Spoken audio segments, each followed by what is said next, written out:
Good evening, everyone. Thank you all for being here. I know for some of you it's in the morning, for some of you it's at night, and I know for my Australian watchers, viewers, it's probably 3 a.m. So, Villainous, if you're out there, thanks for always being such a loyal viewer. And wow, he is. So there you go. Welcome, Villainous. Good to see you. And yeah, a new name, the Margori Radman. Greetings and blessings, he says. So, yeah, today I want to continue with the talk on what may well be, and what has been titled by observers, by scholars, as the Islamization of Christianity, otherwise known as the Protestant Reformation. So we want to go through this evidence. I want to finish these slides. I've got about 18 or so slides to go through, roughly.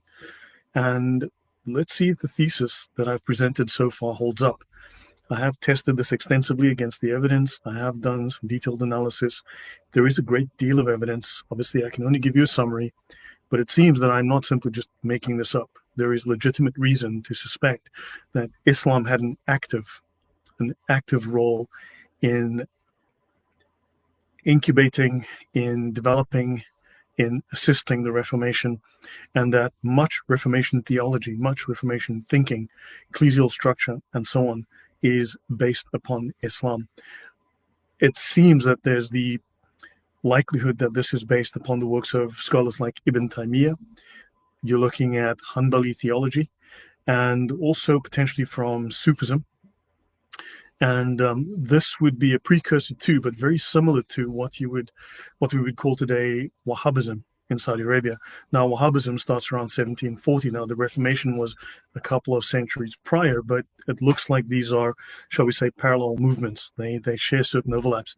Now, of course, this is not that the Reformation theology became 100% Islamic. It's the way communism changes from different cultures. You have the woke, which is, shall we say, communism with Western characteristics, with European or American characteristics. Look at Maoism, that's communism with Chinese characteristics. So it adapts to the culture that it's in. So there's contextual changes. And then, of course, because it's based on personal preference of the person implementing it, you start to see that they've added some of their own personal flavor to it.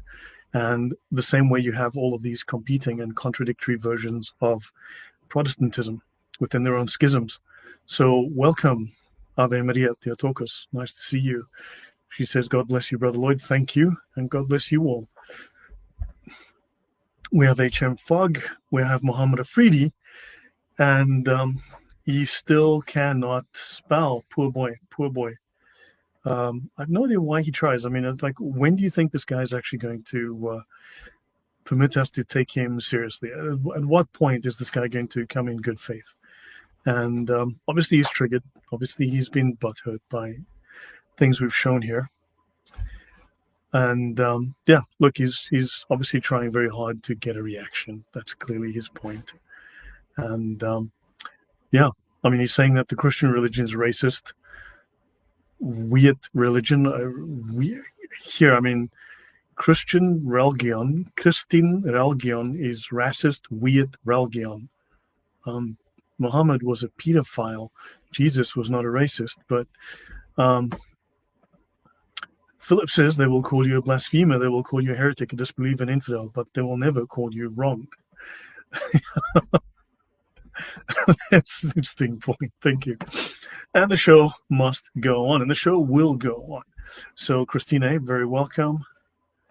And Indian Christian Apologetics. Yeah, you guys rock. I think you gave India a little run for their money there a couple of weeks ago. Afridi is a Pakistani name. Yeah. What can we say? Okay, so let's dive into this. I just want to catch up on one slide because I realized as I was making these slides, I accidentally deleted an entry from one of the slides. So I will have to do this off my memory, so I may make an error. That's always the concern, which is why I have slides. We spoke about England. England was playing both sides between the Ottomans and then eventually with the Persians as well, or the Iranians. And we spoke about this guy called Robert Shirley. And Robert Shirley, he was very much involved in actually training the the Muslims to fight, in modernizing their army, in improving their ability to fight. Now, what would Muslims do with this improved ability to fight? Of course, they'd fight against the West. So this is a matter of where money overrides principles, money overrides Christian unity, money overrides loyalty to your race, loyalty to your in-group. And we see this now with this Englishman who has the backing of the Queen. And one of the things I'm going to present here is that the Protestant movement, like Judas, sold out Christianity for money. It sold out Christianity for titles. It sold out Christianity for land and power. It was a movement that was treason against Europe. The Protestants actively participated with the Ottomans, for instance, against Europe. They actively fought against Catholic Europe. They actively participated in the Ottoman war machine. Now, people are going to say, well, sometimes there was coercion, and certainly that was the case. But then ask yourself a simple question. Where were the Protestants at the Battle of Vienna? I mean, you had like a lot of Catholics and like 3 or 4 Protestants who probably got lost while on their way to McDonald's. And they just kind of accidentally ended up on the battlefield against the Ottomans. Where were they at the Battle of Lepanto? Where was that vaunted English navy at the Battle of Lepanto? They were at home, sipping cocoa, reading Martin Luther's writings that said, the Pope is an antichrist, the Pope is evil, Catholics are evil, Catholics need to be wiped out. And, the Turk is the rod against the Catholics for being so evil. And never mind what the book of John says about what equals antichrist, because by that definition, the Catholics are by no means antichrist, but the Muslims are. But Martin Luther's hypocrisy and lies never got in the way of his, of his writing. And so they were busy reading about Martin Luther, telling them to view this as just punishment, and we really need to collaborate, just like I think the Vichy French, they called it during World War II. We need to collaborate with the Nazis against, the French. By the same token, the Protestants collaborated with the enemy against Europe, and this is something I plan to follow up. And we're going to start looking at the distinct Islamic flavor, the distinct Islamic parallels, the distinct Islamic borrowings in the theology of people like Luther, like Calvin, and many others. We've already discussed the Unitarians. We should call them Islamic monotheists that were borrowing, shall we say, very distinct Islamic ideas, putting them into their version of Christianity, and they were regarded by Protestants as devout Christians, even though they denied the divinity of Jesus, for instance, and the Trinity. So, I think I've made my point. Cui bono, that's the title of one of my slides, Silver. That is exactly the title of one of my slides. So, good evening, everyone. Good to see you all. Archambault, good evening. Yep. So, again, I think that I tend to make rather bold statements, but hopefully I can provide evidence, the receipts that back up what I'm trying to say. So, of course, the English were happy to sell out Europe to train these Muslims, to modernize their army, to make them a more potent fighting force, because they would benefit. Once they took out the Catholics, the Protestants could then rule alongside their friends. It's like the story of the frog and the crocodile. The frog goes across, was it the scorpion and the frog? What's that story, right? It goes across the river, but of course the crocodile's going to eat the frog, or the scorpion's going to sting the crocodile. Or the frog, because that what's going to happen is eventually, once the Muslims have taken out the Catholics, they're going to take out the Protestants. Their theology, their toleration was merely just a temporary restraint, so that they could use that strategically to gain an advantage, and then they'll also just come for the next ones. But the collaboration between the Protestant powers and the Muslims goes back 5 centuries. Okay, let me skip forward. I did discuss and I did show you how the Protestants opened the doors of Europe, and the story of the Jews opening the doors of Toledo, that's an apocryphal tale that has no basis in history. But we do know explicitly that the Battle of Vienna, which was essentially the the defining battle that eventually ultimately led to the defeat of the Ottomans, their push into Europe, which if they'd taken Vienna, they would have then defeated Europe. The Protestants fought on the side of aided and abetted and assisted and were rewarded for it, right, by the Muslims. And so this is the legacy of Protestantism. The enemy of my enemy is my friend. And of course, we saw all of the indications, the letters, the documents, the claims that I would rather be Turkish than papist. I'd rather be Muslim than Catholic. And how they were more similar in their theology, because, you can't have those you can't have Catholic idolatry, so therefore we need to just go with the Muslims.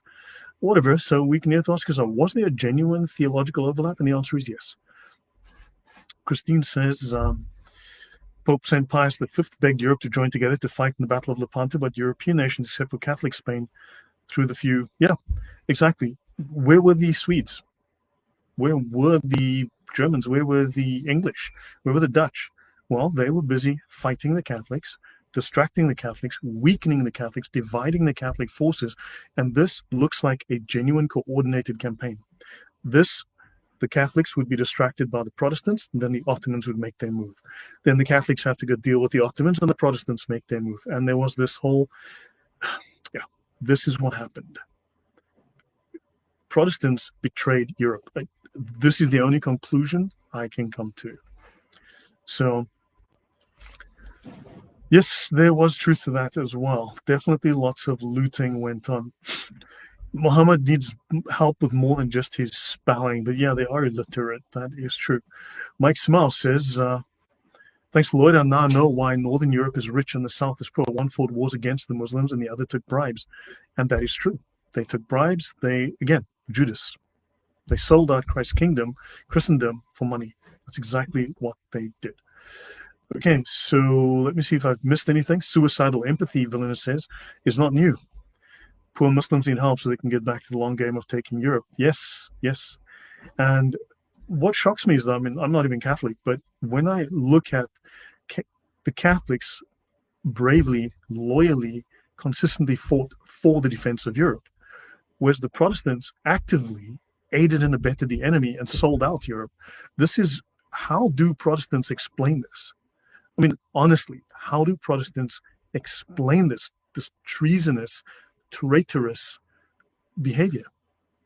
How? So Bernadette says, thank you, Brother Lloyd. I always pray for the gifts of wisdom, discernment, and right judgment, divine knowledge. And this leads me to Catholic brother and sisters channels. Well, thank you.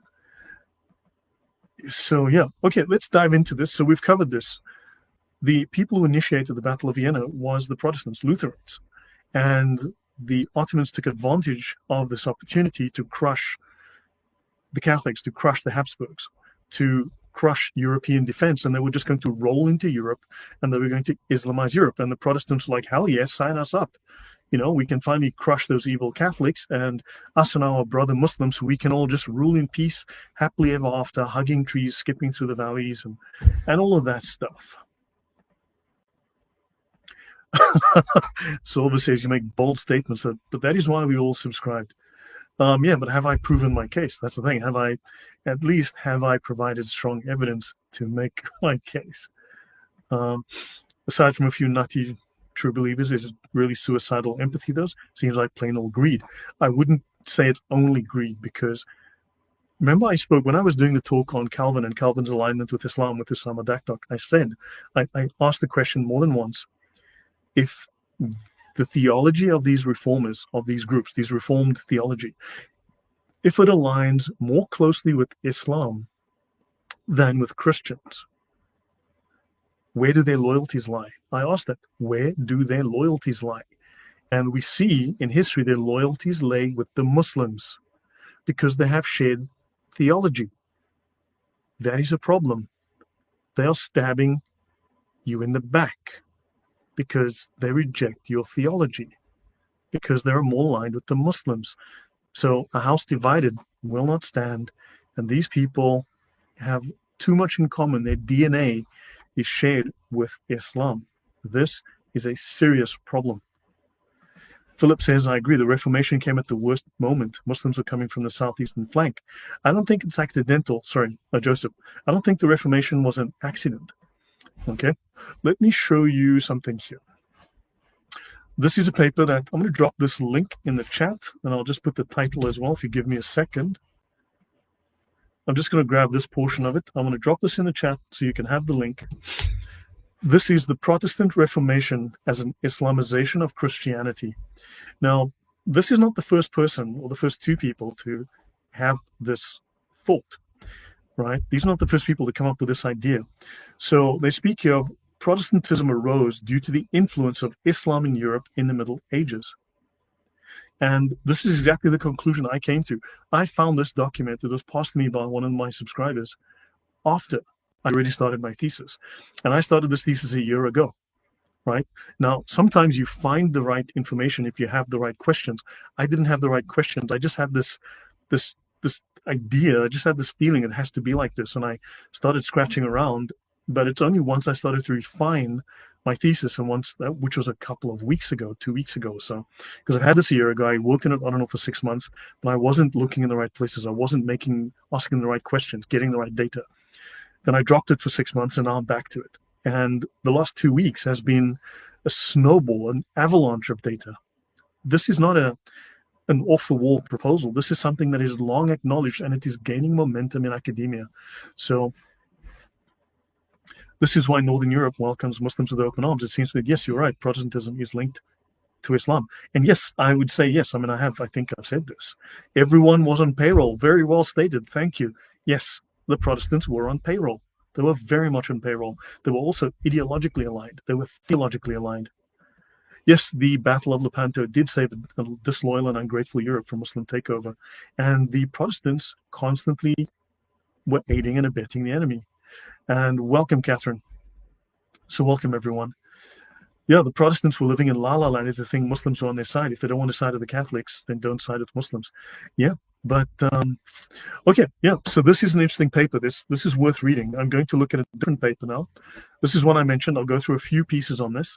I'm going to drop this link in the chat as well, so you guys can have a look at this one. And I'm going to drop the title in the chat as well, so you guys have it. Influence of Islam on the Protestant Reformation of the 16th century. Oops. Okay, so let's have a look here.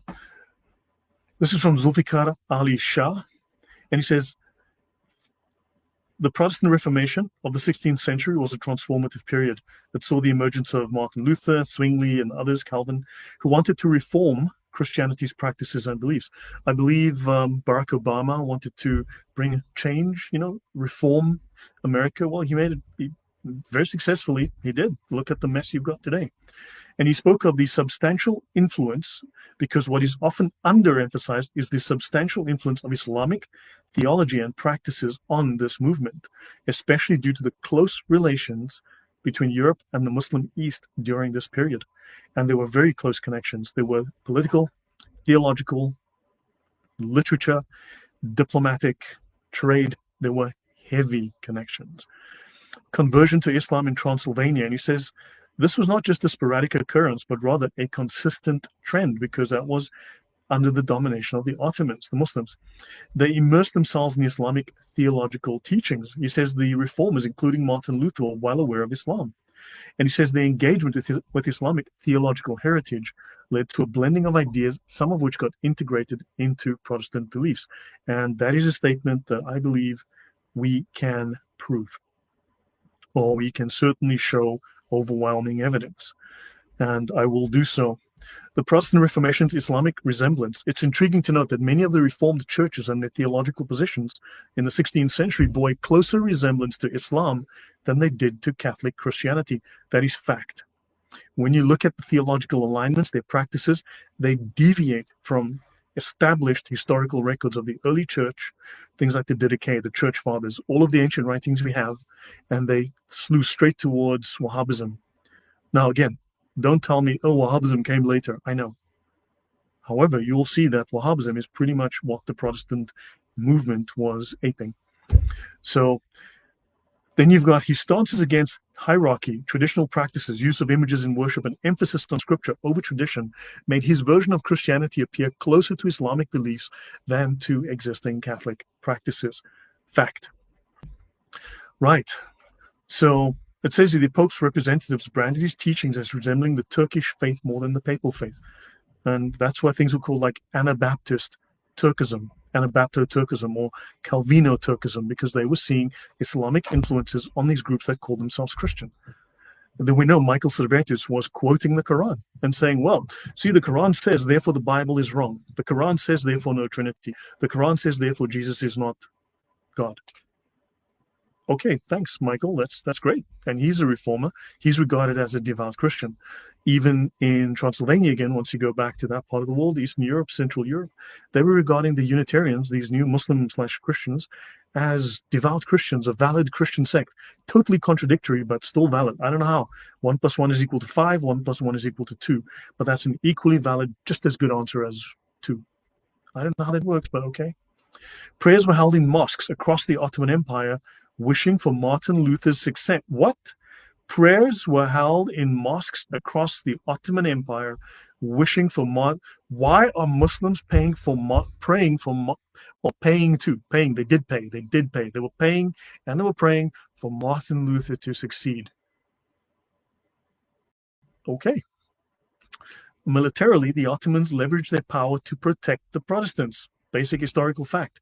This protection wasn't just altruistic, but also strategic, with Ottoman interest intertwined with Protestant success in Europe. It's called useful idiots. Protestants were greedy, but also useful idiots. The Ottomans put pressure on the Habsburg monarchy to ease off the Protestants. Recorded historical fact. Military collaboration. Historian Stephen A. Fisher-Galati noted how the Ottomans' actions in regions like Hungary and their alliances, their pacts, their treaties, such as with the French Emperor Francis I, impacted the trajectory, I always have a problem with that word, of the Protestant Reformation. These factors compelled leaders like Charles to offer concessions and guarantees to the Lutherans. Right, squeeze them, right? That's what they did, play them. It is primarily viewed as a Christian movement, but the undercurrents of Islamic influence played a crucial role in shaping the direction and outcomes of the Reformation. There were shared ideas and principles between Protestantism and Islam. Last few points, and I go to my slides. That may be the case, but that was also I think the easiest land bridge, because they couldn't go up through the center because they were too strong. But on the eastern flank, they were weak. And of course, you can thank the Hussites for that, for starting to cause instability and for finding that they liked these Islamic ideas and they needed to break from the Catholic Church. And of course, they needed to find an alternative. But these are things I want to explore going forward as I start developing new slides on this idea. Yeah, so where was I? A Christian that denies the deity of Christ is not a Christian, but then we need to tell the Protestants that, you see. Somehow these Protestants couldn't figure that out. I have no idea why. Just remember that fatalism was common during the Middle Ages, which is not Christian, but a pagan or Muslim belief. How long ago did Islamic influence start? I would say you're looking at Jan Hus. And we're looking prior to that. Again, don't ask me to prove this, but from what I've seen of the evidence, having looked at this, you go back to the 11th century, you end up in Italy. You're going to end up with the Medici family. You're going to end up with the Renaissance. You're going to end up with the translation of a lot of, shall we say, classical, philosophical, and theological literature. But that literature gets pumped out of the Byzantine Empire. Think Eastern Orthodox. So, and then think about what happened in Central and Eastern Europe under the Ottomans. Think of the same thing happening in the Byzantine Empire under the Eastern Orthodox. Because at some point, now sorry, my nose is itching. At some point in the past, I've said this often over the last 2 years, that I have deep reservations about Eastern Orthodoxy, because I believe the Eastern Orthodox Church was infiltrated long before. The same way that I'm now showing that the Protestant churches were infiltrated by Islam and indoctrinated or altered by Islam, affected by Islam. By the same token, the same thing happened with Eastern Orthodoxy. Give me one sec. My nose is itching like crazy. Yes, Christina. this is exactly where this is going. So, and this is exactly the point. Correct, Rory, I agree. Jesus is the Lord, which also Protestants believe. If the Muslims took over Europe, these Protestants would be dimly and treated harshly. And yeah, it's I don't know how they didn't get that. The idea that Mary is a goddess, where did that come from? I don't know. You tell me, man. Let me see. Lloyd has definitively shown America was 100% established as a first Christian nation. Yes, I think that much is clear. Any Christian that denies Christ's church, his bride is not a true Christian. Well, he would be Antichrist, right? According to the gospel. Okay, so let me finish this. The role of the Ottomans. Luther's Reformation could have met a similar fate if not for the Ottoman Turks. Kenneth Seton, and this is not the only historian that will say this, a historian argued that the Turks were pivotal for the success of the Protestant Reformation, suggesting that without their presence, Protestants might have been annihilated like the Albigensians. Odd that he brings up the Albigensians, another heretical group. Fisher Galati, another historian, even declared the Ottomans as the savior of Protestantism. I've shown other historians that said exactly the same thing. Okay, and then he speaks of shared iconoclasm. It's just one overlap, just one parallel. Shared iconoclasm. Look at what Ayatollah John Calvin did in Geneva, the destruction that happened in England. Oh wow, Sylvan Blasser, thank you. It says, you've donated solid reference after solid reference. Lloyd has talent in being able to do offensive blitzkrieg. Let's pray for this channel to growth. Well, thank you very, very much. I really do appreciate it. Really, it's a lot of time that I spend. It's like having a second job. And yeah, let's please do, if you do like the content, please like it, share it, do subscribe, ask your friends to subscribe. I do understand I put out very difficult, very contentious, very awkward material, things that many Protestants don't want to see. I understand I say things that are going to cause upset, but there's not much I can do about that. No matter how nicely I've said these things, they cause anger. But I believe these things are true. I believe the references speak for themselves. So yes, thank you. And thank you again for the support. Yes, Ayatollah John Calvin. I just put out a video called Ayatollah John Calvin of Geneva, because he was an Ayatollah. When you look at the man's behavior, you're like, are these the Ayatollahs of Tehran, or was this Geneva, Europe? Yeah, let's just say I think he's appropriately called the Ayatollah John Calvin. Legit.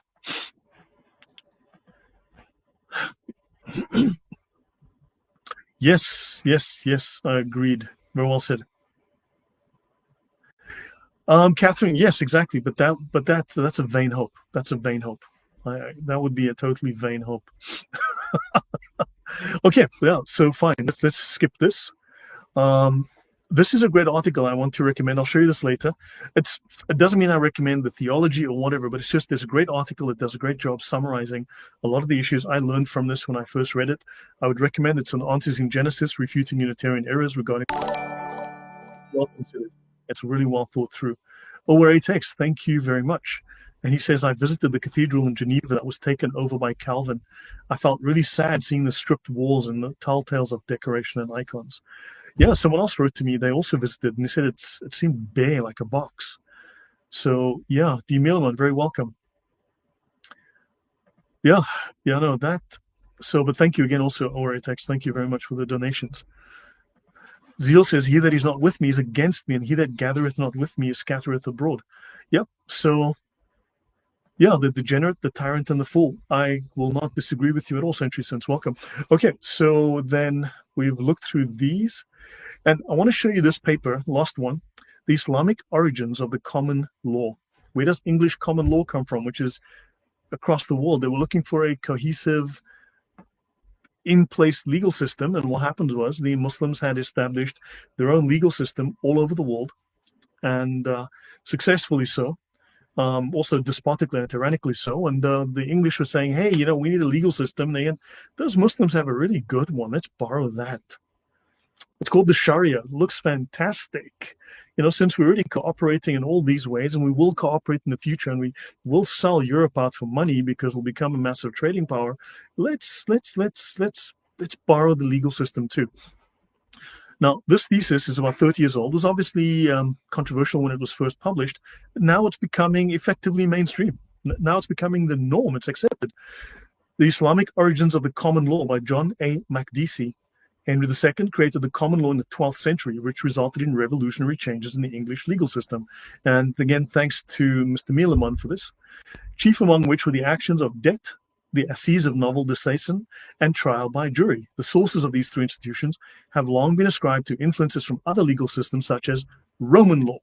Professor Makdisi has uncovered new evidence which suggests that these institutions may trace their origins directly to Islamic legal institutions. The evidence lies in the unique identity of characteristics of these three institutions with those of the Islamic counterparts, the similarity of function and structure between Islamic and common law, and the historic opportunity for transplant from Islam through Sicily. Wow, wow, wow. So let me see. Yeah, let's continue. So good afternoon. Hello, Gabriel. Welcome. Yes, the fact that there is a link between common law and the Sharia is mind-blowing. All of this is just, I mean, it just leaves me just like, yeah. Yes, agreed. I have been to the Hagia Sophia. I've visited Istanbul. I've been there. I've done a tour of the Hagia Sophia. It's very sad. So, okay, right. So guys, I'll leave this. I will drop this link. Tell you what, this link, let me drop this in the chat to this particular paper. I will call this John Makdisi, The Islamic Origins of Common Law. I will drop this link as well now in the chat. And you can download the paper and have a look. I'll drop it 3 times in a row so you can just have it there, easily find it. Okay, so while he was hiding tyranny, the man was tyrannical. You got to read what the guy was doing. It's insane. It's insane. Beating kids for playing because you should be spending time learning theological things. What do you mean you want to go play games and things? Oh, you are not dressing modestly. We're going to have to fine you, or maybe we'll expel you, or maybe we'll beat you, you know? You know?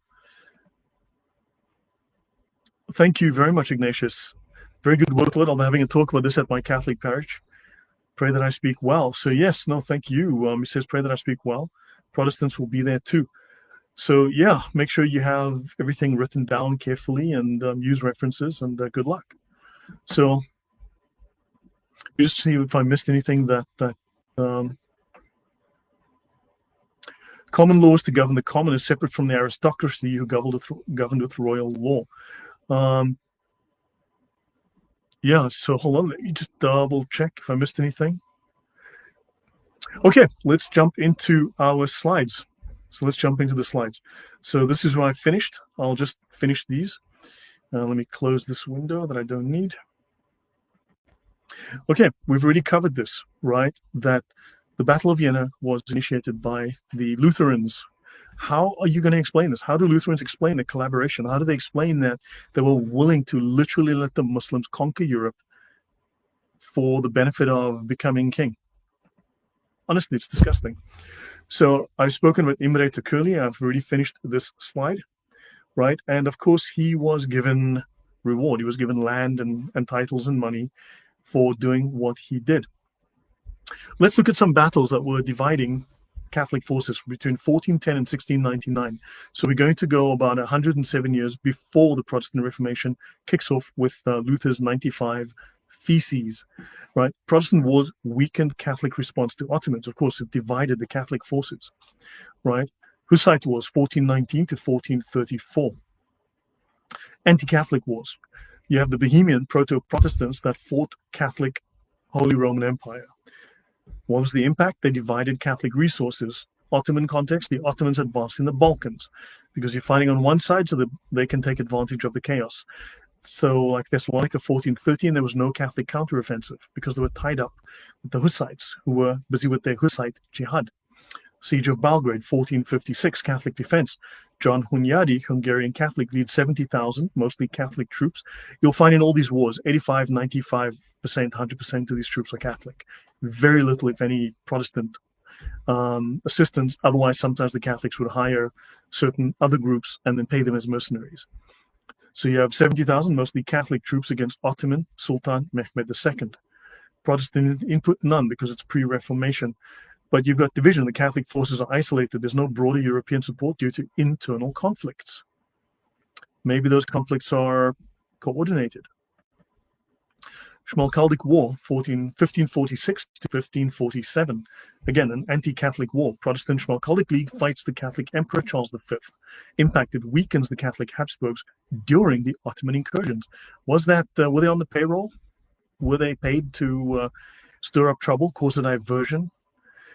The Ottoman context, well, the Ottomans managed to consolidate Hungary because the Catholics were distracted. Then you have another page, the French Wars of Religion, 1562 to 1598.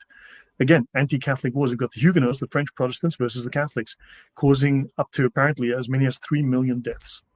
Impact, France allied with the Ottomans, 1536 to 1798, diverting Catholic focus. Here you've got a Catholic betrayal, right? But they obviously did this for greed. The Ottoman context, they raided Provence, Nice, and the French Catholics were unable to respond. So in this case, if they couldn't beat them, they would join them. The Battle of Lepanto, 1571. You have a Catholic defense. The Holy League of Spain, Venice. The Papal States, 200 ships, they defeat the Ottoman navy. What Protestant input was there? Minimal. England sent a few ships, less than 5% contribution. But they had a lot more ships, but somehow they had certain treaties with the Ottomans going on at the time. So they had certain Muslim loyalties. They didn't want to, cause too much offense. This, of course, led to division. The Protestants were absent. The Catholics bore the brunt. And, of course, what happens when the Catholics bear the brunt? It weakens them. And what happens then? The enemies can take advantage of the weakness. The 30 Years' War, 1618 to 1648, anti-Catholic war. Protestant states like Sweden and Denmark, again, versus the Catholics. Maybe as many as 8 million deaths. I mean, I dispute the numbers, but fine. Impact, Catholic resources are drained. The Ottomans aided the Protestant princes financially. So the German Lutherans were taking a little bit of money. Ottoman context, Ottomans pushed into Poland, leading to the Battle of Hotten in 1621, and the Catholics were overstretched. They were happy to sacrifice Europe to Muslims to make money. Just shocking. Let's look at some Protestant self-interest. Battle of Vienna, 1683, was a Catholic defense. The Holy League, Poland and Austria, with 80,000 troops. You're roughly 85% Catholic or more, because also they hired mercenaries, which obviously cost money, right? They were Catholic. They defeated the Ottomans. How much Protestant input? Maybe 12,000, okay? That could be as low as 6,000, but a very small percentage, very small percentage. You had some minor German states, Saxony. The Protestant powers were absent. Somehow didn't show up. They were busy that day. But again, leads to division. Protestants' prior wars, the 30 Years' War, had weakened Catholic unity. The Battle of Zenta, 1697. It goes on years later. Catholic defense, Habsburg-led army, Austria-Bavaria with 50,000 troops. Again, 90+% Catholic. They crushed the Ottomans. Where were the Protestants? Maybe they were, I don't know, helping the Muslims win and take Europe, because they'd for their 30 pieces of silver. I think that's what the Protestants were doing. What was the Protestant input? Negligible. The Dutch and the English were focused on the 9 Years' War versus Catholic France. Again, you had Protestant anti-Catholic conflicts going on at the same time, which split European focus, which took attention from the Catholic forces, which means that, the Ottomans could try their luck. So Protestants prioritized political power, political gain, and they were indifferent to Europe's fate in their schismatic aims, as their actions, which were alliances with Ottomans and absence from all these key anti-Ottoman battles, and their focus on anti-Catholic wars, shows there was a focus on self-interest over continental defense. They were looking to establish themselves and make little kingdoms over defending Europe. But also you had these fragmented Protestants, the Lutherans, the Calvinists, the Anabaptists, the Unitarians. They also prioritized theological disputes or Catholic conflicts over a unified Ottoman resistance. They were more interested in hating the Catholics than stopping the Muslims. How much of that is still present today in 2025? Ignatius says, wow, this is so shameful, a complete stab in the back. Yes, they put the Catholic Church between a rock and a hard place. Exactly. Not just the church, Catholic governments. I mean, Catholic civilians. I mean, people had to be, fight. People had to go fight and die, right? Indian Christian says, this is really shameful and shocking to know. Yeah, tell me about it. Yeah. So Catherine M says, this is amazing. I'm assuming this was not covered in your history textbook at university or school, right? It certainly was not at mine. I can tell you that. I certainly did not learn this at school. Right, let's see. For the love of money is the root of all evil. Yep. Hating Catholics equals loving Christ. That was their view. Yeah, they were all about the hate. Yeah, either they were hating the Catholics or they were fighting one another. That is also true. Yeah, the Byzantines persecuted the Miaphysites, due to which Islam had a chance to spread. Look, yeah, again, I don't want to talk about the Byzantines. I haven't looked into that, but I have questions. Let's move on. Wikipedia. There's an interesting Wikipedia page. It's crazy. I came across this. I was like, huh? Protestantism and Islam. It's an actual real thing. Okay, genuine Wikipedia page. There it is. It's actually quite detailed. It's got lots of references. Fantastic stuff. Let's do the highlights. So let's do the highlights on that. So, and it tells us in this article, the rejection of images in worship is a common point in Protestantism and Islam. Sheer coincidence, I promise. This was already recognized extensively from the earliest times, as in correspondence between Elizabeth I of England and her Ottoman Empire counterparts, in which implied that Protestantism was closer to Islam than to Catholicism. Now, that's fascinating. We're more Muslim than you would realize, We're just like you Muslims. We love Jesus too. Yeah. This is also a point developed by Martin Luther on War Against the Turks, in which he praised the Ottomans for their rigorous iconoclasm. I've covered some of that. It is part of the Turks' holiness, the Muslims' holiness, that they tolerate no images or pictures and are even holier than our destroyers of images like Calvin and so on. For our destroyers tolerate and are glad to have images on gulden, groschen, rings, and ornaments, but the Turk tolerates none. So the Turks are better Christians than these reformers, and they stamp nothing but letters on his coins. On War Against the Turk, 1529, Martin Luther. Fundamentalism. Islam and Protestantism have in common that they are both based on a direct analysis of scriptures. The Quran alone. I follow the Quran alone. I follow the Bible alone. I pray directly to Allah. Yeah. See, the Bible for Protestantism and the Quran for Islam. This can be contrasted to Catholicism, in which knowledge is analyzed, formalized, and distributed by the existing structure of the church, which has held onto and passed down the tradition, which prevents deviation into heresy and so on. Islam and Protestantism are thus both based on a rhetorical commitment to a universal mission, when Catholicism is based on an international structure. So, in other words, private opinion, a rhetorical commitment, what I say, my personal opinion, what the Lord has laid on my heart privately, private revelation, which the Bible does not recommend as valid, private revelation versus an international structure. This leads to possibilities of fundamentalism based on the popular reinterpretation of scriptures by radical elements. Didn't we have that? Villainous, I also have serious concerns about Wikipedia, but if Wikipedia shows today's date, is it wrong? And if Wikipedia has actual references that are correct, is it wrong? Now, certainly they'll tell you lies about Donald Trump, and they'll lie to you about BLM, and they'll lie to you about LGBT, but are they wrong about this? Considering that this lines up exactly with everything else that I've been saying. So the term fundamentalism was first used in America in the 1920s to describe the consciously anti-modernist wing of Protestantism. We also know this as Salafism, the Wahhabis. You may have heard of them before.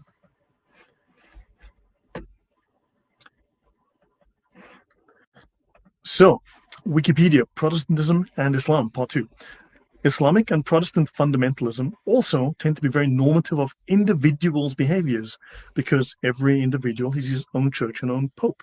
So religious fundamentalism in Protestantism and Islam is very concerned with norms surrounding gender, sexuality, and family. Isn't that just sheer coincidence?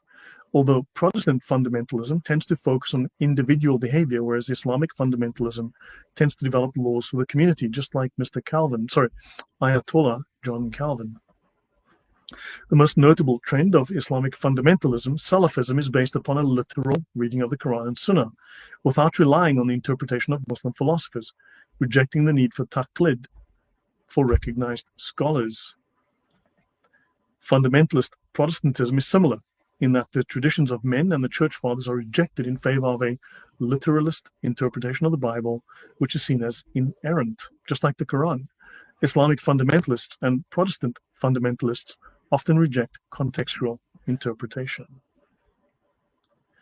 So, let me see if I've missed anything.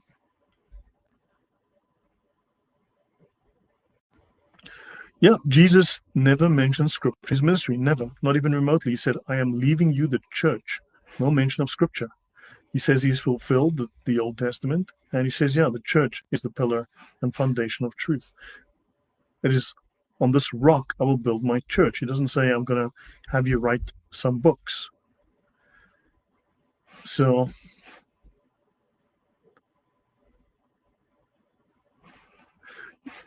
that's a fairly good point. Yes, history repeating itself. They knew what worked before, and they're just doing it again. Yes. Okay, so let me see. Let's just finish this page. Another similarity with Protestantism and Salafism is criticism of saint veneration and belief in the power of relics and tombs, and emphasis on praying to Allah alone. I don't need no priest. I don't need no church. I pray straight to Jesus. Okay, what authority do you have? Well, my opinion is completely error-free, totally inerrant, because the Holy Spirit talks to me, and that's why I disagree, and everyone else around me who does the same thing disagrees, because we all have our own conflicting and contradictory opinions, because sola scriptura. Islamic Protestantism, parallels have regularly been drawn in the similar attitudes of Islam and Protestantism towards the scriptures. Some trends in Muslim revival have thus been defined as Islamic Protestantism. So within the academic literature, this idea goes back 500 years. People are saying, but this is Islam in Christian disguise. In a sense, Islamization is a political movement to combat Westernization using the methods of Western culture, namely a form of Protestantism within Islam itself. We know it as Wahhabism. Islam created the Protestant Reformation. The Protestant Reformation gave inspiration to Wahhabism. Vitality. Islam and Protestantism share common vitality in the modern world. The two most dynamic religious movements are what can loosely be called popular Protestantism and resurgent Islam, although the approach to civil society is different. Then, next topic. So, Protestant Ottoman alliances. They influenced the Reformation and Southern Europe. The Muslim Ottomans systematically supported Protestant movements during the 16th century, influencing the Reformation and altering the balance of power in Southern Europe. There was direct support for Protestant princes. There was military support. They provided military support to Protestant princes like the Lutheran princes in Germany and other places. The Ottoman threat meant that the Catholic states focused their military resources on the East, which weakened their ability to suppress Protestant uprisings in the West. And then when they've dealt with as they're busy dealing with the Protestants, then the Muslims do their thing again. So it was just this whole game of whack-a-mole, which looks very coordinated. So, for example, during 1541, Siege of Buda, Muslims captured the city and established a foothold in Hungary, creating a power imbalance that Protestant leaders exploited. The Ottomans extended financial aid to key Protestant figures like Lutheran princes, letting them strengthen their military capabilities against the Catholics. For money. This financial backing was crucial in sustaining the Protestant League during the 30 Years' War, and then intelligence and diplomacy. Yes, the wiki article, I mean, yeah, it's legit because it matches all the other evidence I've brought up so far. I mean, notice I got this far without having to quote Wikipedia, right? So let me see.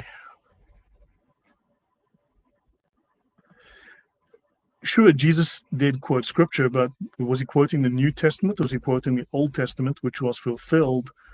And then the New Testament came a little bit later because it wasn't written yet. There was no Bible when Jesus was alive. There was no Gospels. There was no New Testament. So,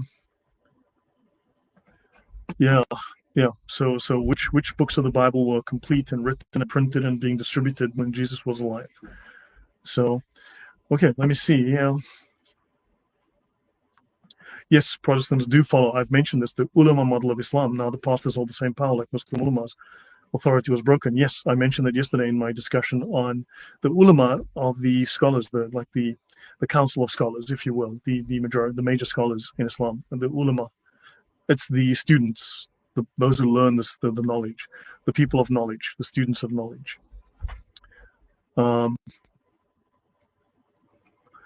Okay, so let me finish here. So intelligence and diplomacy. The Ottomans utilized intelligence operations to understand the political landscape in Europe. They engaged in diplomatic relations with Protestant leaders to build alliance against Catholic foes, against common Catholic foes. What is the impact on the Protestant Reformation? Particularly, they were building intelligence against the Habsburgs. This was evident when the Ottomans supported the Protestant princes during the Schmalkaldic War. Pardon me. Next thing, diverting Catholic resources. The Ottoman threat compelled Charles V and his successor Ferdinand to allocate military resources to defend against Ottoman incursions rather than on suppressing the Protestant movements, which are themselves often very violent in their jihads. The dual threat allowed Protestant forces to consolidate power and gain a foothold in Saxony and Hesse. This strengthened Protestant identity. Ottoman support empowered Protestant leaders to frame their resistance as a righteous fight against Catholic oppression, because Islam would be so much better for Europe. This is why we need to destroy the Catholics, and we need to aid the Ottomans in taking over Europe. Sorry, we need to aid the Muslims in taking over Europe. Maybe we need to just open the borders and import lots of Muslims, then we can blame the Jews for that. When this is exactly what the Protestants were doing 500 years ago. Maybe they're doing it today. We can blame the Jews for opening the gates of Toledo to take over a Catholic city, which the Protestants were deliberately trying to destroy anyway.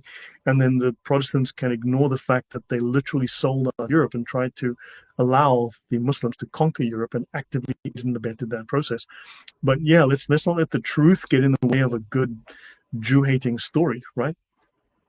So by allying with Muslim powers like Turkey's 1683 pact with Kara Mustafa, the English and Dutch, who were trading, who were selling weapons, upgrading the Muslim army. I mean, upgrading the Muslim army, we need to do that, because how else are the Muslims going to defeat those bloody Catholics? You know, they traded with the Ottomans, so the Protestants gained military and economic leverage, solidifying identity as a distinct anti-Catholic force in Europe. They would see, because they were Protestant, they were anti-Catholic. And what you do when you're anti-Catholic, you try to militarily destroy the Catholics and you ally with the Muslims. That's how you are anti-Catholic. And then, of course, historical outcomes. Without Sergeant Grinch, we'll forgive you. But welcome. Good to have you here. Okay, let me see.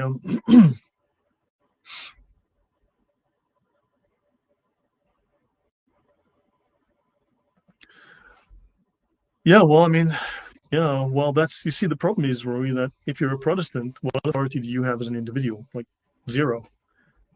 This has to come from the top. How much unity is there amongst Protestants? Very little. How can you make anything binding? How can a Protestant church declare anything a heresy when they've got 14 people in the entire church and maybe 100 people across the country? You know, the 93rd church of 4th Street.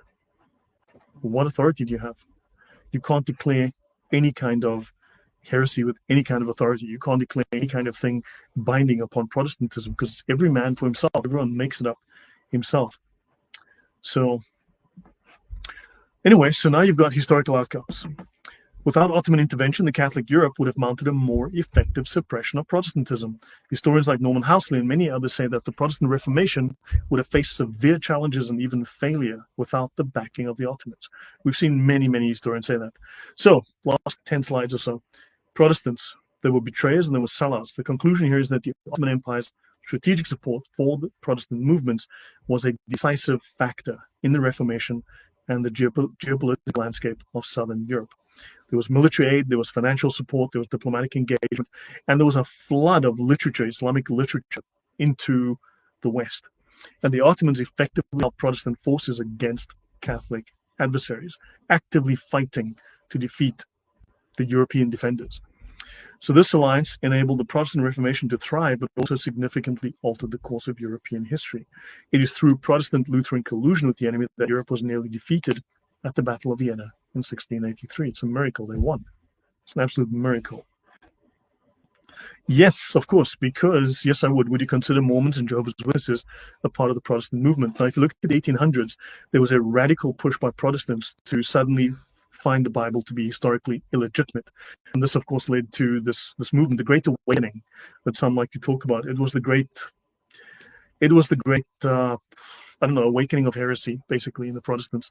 So they were trying to debunk the Bible. This was another one of these Unitarian nonsenses that just popped up. But yes, these are Protestants. They're not Catholic. They are Protestant. They are against the standard early Christian narrative. They're against these standard established traditions that are documented. So yes, because the Reformation opened up the door to heresy. It opened up to a flood of heresies. It recognized rejection of the Trinity and rejection of Jesus as Christ, as legitimate Christianity. I mean, they signed off on it and said, yeah, that's just as good as anything else. It is literally anti-Christian as defined by St. John, but they were like, yeah, that doesn't matter. That we don't want to hurt anyone's feelings. And the Muslims are nice. They're so nice, but they're anti-Christ. No, they're nice to us. They give us money. Do you know how much money we're making? That's all good. So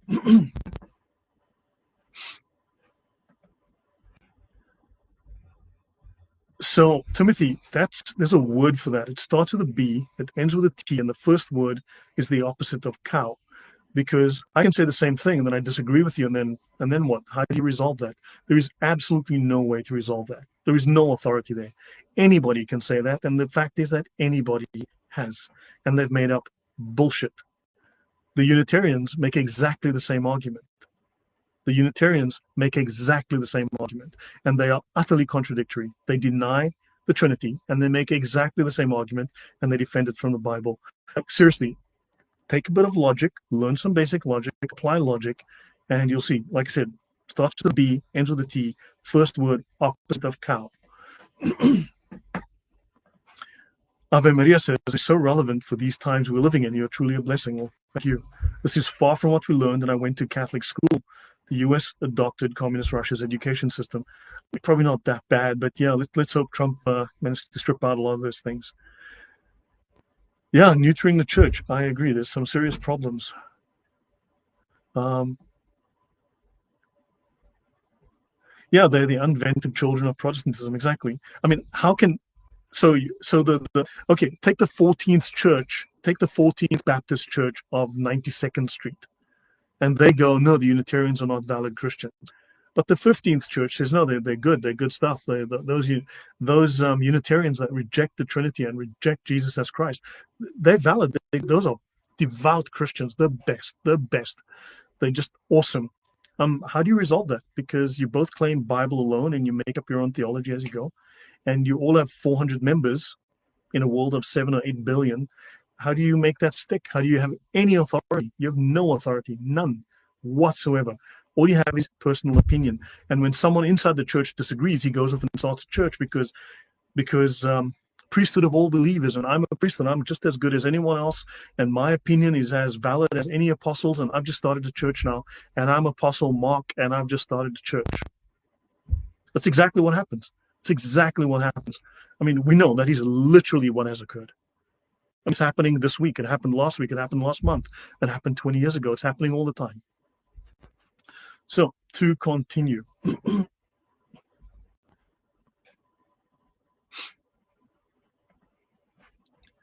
Should we ship them weapons? Well, I mean, we should allow them to defend themselves. I think that is true. I think that governments need to support them, because what else do you have? You're going to send them kind words? That hasn't helped. Now they need help, and Islam needs to be stopped. It's a criminal enterprise. It needs to be stopped. Okay, so yes, Gabriel, I agree. The mess that the reformers made cannot be overstated. And okay, so let me continue here. So it is through Protestant and Lutheran collusion with the enemy that Europe was nearly defeated at the Battle of Vienna. The Catholics saved Europe.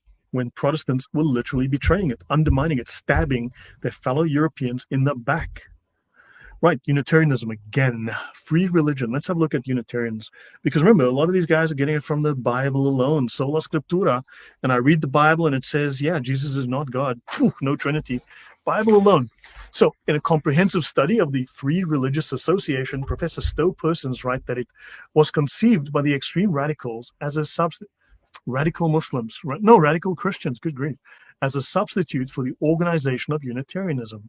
In a real sense, it was sort of a mutual protection for those dissenters who would not submit to the yoke of Christ, as prescribed in the National Unitarian Conference. They wouldn't submit to the yoke of Christ. So they started a free religious movement. The FRA was prompted by purely negative considerations. Men needed a new fellowship to replace the old one no longer available. Because no, we can't do that Catholic thing, right? Martin Luther said that was evil, that was antichrist. And maybe maybe this is what's called the slippery slope towards Islam. We'll see if that bears out. You never know. But yes, it does, of course. So the FRA, so free religion emerged from Unitarianism, and it did so simply by moving further to the theological left. Can you say LGBT and woke? Its major criticism of Christianity centered around authoritarianism. Yeah, you can't tell us what to do, you see, because we are free thinkers. We do free religion. We make things up as we go.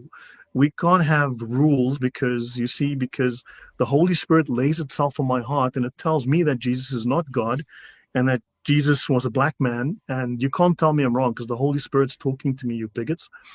And they don't want fixed beliefs because maybe Jesus was a woman tomorrow. You see, maybe tomorrow I'll feel like Jesus was a woman. You know, maybe God is a woman. Maybe God is bisexual. I don't know. This is free religion. I don't want fixed beliefs. I want to make things up.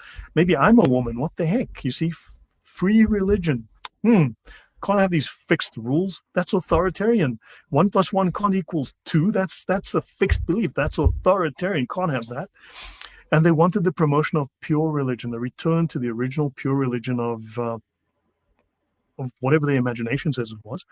And they encouraged the scientific study of theology. Scientific theology, yeah, we all need that stuff. We all need that. We definitely need lots of that. So let me see. Christ isn't the head of the church again. Timothy, you know what? Fuck off. Seriously. Okay, you can leave. Thanks. Bye-bye. Excuse my French, but really, I really don't have time for idiocy, and I don't have time for idiots, because that is sophistry. That's not answering the question. That is a dodge. That is just peppering with multiple questions like a shotgun because you can't answer the question. How do you settle a theological dispute? You know you can't answer it. And please excuse me, but this is not the first time I've had these stupid answers by stupid people who are running sophistry, not truth, who are making it up as they go. This is like the millionth time I've dealt with it in the last 5 years. I'm not interested in seeing it again. It's an old movie, seen it before, know exactly how it ends. You can't answer the questions. You're going to be utterly irrational and yeah, don't have time for it. So thanks. So yeah, return to the original religion of Abraham. That's what Muhammad 1 meant these guys are searching for. Correct. There's a little bit of Islam going on there.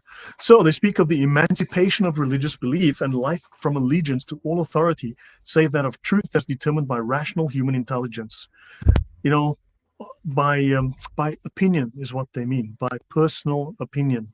You see, by personal, you can't tell me what to think, like Timothy was letting us know, but what about this, and what about that, and what about that, and what about that, and what about that? Because Timothy doesn't want to be told. Timothy wants to follow his own opinion because the Holy Spirit wasn't lying to him, right? The voices in his head are God, right? That's the Holy. He's got God on speed dial, straight to his heart, laying the message on his heart, which is complete Gnostic trash. Well, yeah, don't need to apologize, Lloyd. People need to be called out for bad behavior. Yeah, although people, I mean, there are those who will say, well, Lloyd, you know, you need to be a little more Christian in your language. I'm like, look, sorry, man, I'm not theological, I'm tactical. Okay, trust me, this is rubber. It's rubber. I have this right here. I've got a ton of weapons here. Seriously, I didn't come out of theological seminary. I came out of from learning not to be killed. So different mindset. Shotgun apologetics, sophist bullcrap. Yes, exactly. You can't tell me, but I can tell you. That's a very good point, or you don't know, you can't be sure, except he's 100% certain that you're wrong. He's 100% sure that you are dead wrong. Yeah, the Holy Spirit guides me. I'm tired of that too. The Holy Spirit guides me and the Bible tells me so. Yeah, the arrogance is insane. It's Gnosticism. So let me see. Okay, so they've got emancipation of religious belief and life from allegiance to all authority except that of truth as determined by your personal opinion. Timothy, case in point. Now, Darwin, Protestant Unitarian. Charles Darwin, the crazy psychopath, the guy who was taking Muslim theology, Sufi theology, slapping the label science on it and saying, hey, I've got a new theory that I took from Sufi poetry and pagan Greeks. It's genuine science. It's called it's called evolution, and I didn't get it from the Sufis, from the Muslims at all. Promise, pinky swear. Didn't steal it from Muslim Sufi poets at all. No, it's not pagan. It's not pagan beliefs from Greeks. No, definitely not. It's definitely science. Definitely science. Not Muslim beliefs at all. And I didn't like killing small animals like psychopaths do. Only killed thousands, but that was an accident. Did it for science. Robert Darwin, his father was a free thinker, the son of the renowned poet, doctor, free thinker, dissenter, and libertine Erasmus Darwin. Let's have a look and see where these free thinking ideas led to, like atheism.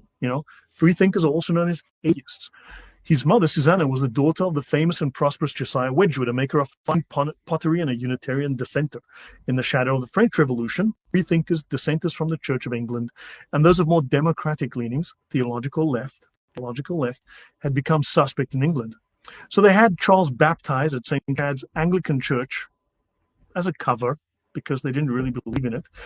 Susanna remained true to her Unitarianism and brought Charles to the Unitarian chapels on Sundays. Was he a Christian or Unitarian? Because that's Antichrist, so I don't think he was Christian.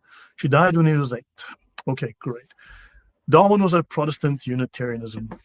Christine says, Lloyd, this is your channel and you're sharing your vast knowledge with the audience. Don't apologize for not tolerating comments geared to create distractions. Thank you. Yeah, I just don't have the patience. Prots do have a tendency to worship science like a religion, yes.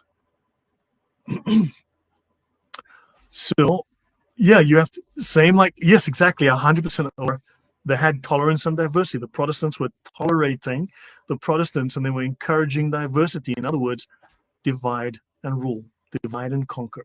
Split. Same like tolerance and diversity. You have to tolerate me, but I don't have to tolerate you. Same source. 100% agreed.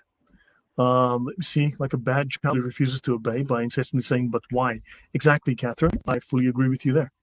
Porfirio says most Protestants will say we have the right to read the Bible however we want, and these are the same ones that will attack anyone who interprets the gospel that correctly affirms Mary as the mother of God. Yeah. I'm not theological, I'm tactical. That's an action movie quote. Yeah, it's kind of, yeah, I'm, what can I say? I mean, trust the pagans, science, 100%, yes. And I would agree with you, Zeal. Yes, they've purposely divided and conquered, and that is true. Okay, let me finish this one. So, as Erasmus Darwin would have described Unitarianism a century later, a feathered bed to catch a falling Christian. It was it's a slippery slope. You move out of Christianity and you come to Protestantism and you come to Unitarianism. Your next step is atheism. You see, it's kind of deism and then atheism. Let's just say from Unitarianism, Islamic monotheism, to deism and then atheism. It's a slippery slope. That's all it is. It's a slippery slope. And boom, the next thing you're a Muslim. So his maternal grandfather, Josiah Wedgwood, was a Unitarian. His paternal one, Erasmus Darwin, a notorious atheist, free thinker. And his father was probably an atheist. Yeah, free thinker, read atheist. In the words of his biographer, Janet Brown, the autobiography was just as much an exercise in camouflage, in other words, telling lies, a disguise, as it was a methodical laying out the bare bones of his existence. They were just lying about his theology because the man was a raving lunatic, a psychopath, and loved to kill small animals. Okay, so let me see. Learn 2. Roman Catholicism literally created Islam. That is the word for that. The correct term for that, learn 2, is that's fucking stupid. Now piss off. So, moving on. Okay, so now moving on. Hopefully I got that. Okay, so moving on. Okay, let's continue. Sorry, just getting distracted there by idiots and fools. Look, that was evidence that fools can learn to type, but not learn to think. So ignorance is certainly bliss. Now, they write here, see my Darwin and God, London 2009, and more recently, John von Wey and Mark J. Pollan's The Annie Hypothesis. Did the death of his daughter cause Darwin to give up Christianity? I did an 8-part, I believe, Darwin series. Darwin was not a Christian. He was anything but. Darwin was anything but a Christian. He detested Christianity. His theology was anti-Christian, which argues that Darwin had fully abandoned his Christianity sometime before Annie's death. The death wasn't the catalyst. He was already an anti-Christian. He was already a Unitarian long before. Unitarian eugenics. Janice Oliver says, Lloyd, I'm fascinated. You are South African. Yes, I'm South African. But you live in Poland. You have no reference to your South African roots. Where did you develop your incredible knowledge in this subject? Janice, thank you. I have 700 videos plus on this channel now. I've done over 700 of these. I've got 180, 190 presentations. I spend hours. I spend up to 6 hours a day, 7 hours a day researching, writing notes, editing, reading. It's quite a bit of work. I mean, today I spent several hours on this. So I just came across information that it's just a rabbit hole I went down, and I just never stopped going down the rabbit hole. And I also have software. I used to work with advanced military systems, and I learned to work with very, very complex multi-million-dollar systems. It's very complex systems of systems, and it's just the kind of thinking you develop to design things that have to hang together in your head, making multiple systems work together, synchronize. So yeah, I just kind of, that led me to software that I use that can index and find data across thousands of documents, thousands of books. So I can put in a few thousand books into a document. I'm just tell it index these, which takes a long time, and then I can find links between them. So I've been working with technology of that type long before it became common. Can you make an what? Orienta book? What is that? I have no idea what that is. Protestants will say we should have a personal relationship with Jesus, and when you show them Mary's deep relationship with God, they'll freak out. Yes.